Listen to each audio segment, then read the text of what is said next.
Review time. Nah guys, ini cumi cabai hijaunya udah jadi. Kita langsung aja coba apakah enak atau enggak. Waktunya apa sayang? Makan.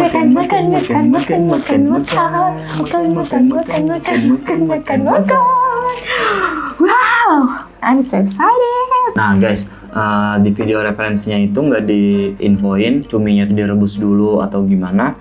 Gue inisiatif gue rebus dulu tadi biar nggak terlalu amis dan lendirnya tuh hilang. Yap, Dan betul. yang pasti agak lebih empuk guys. Kita langsung coba. Wah, ini menggoda banget. Iya Dia sih. fresh, keluar warnanya juga si cabai-cabainya. Jadi tuh kayak lo ngelihatnya menarik banget Iya. gitu. Oh ya, by the way, ini referensinya dari channel Nurwani Suwanto dan viewersnya sudah 1,3 juta guys.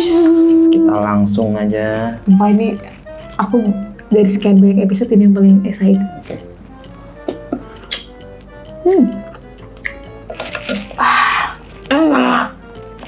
Iya.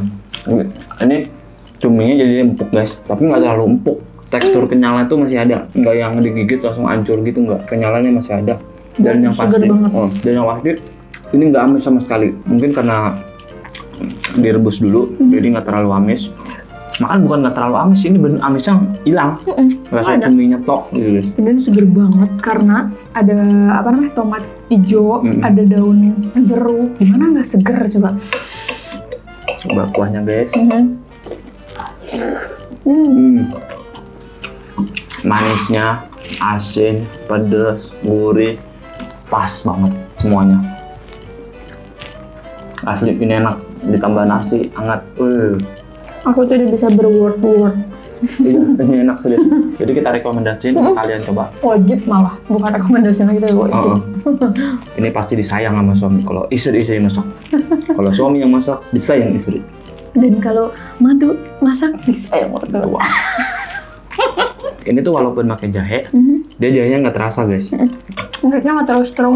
Nggak strong banget gitu. Yang bikin apaan sih gitu. Udah kan, kita mau lanjutin. Kita mau makan nasi guys.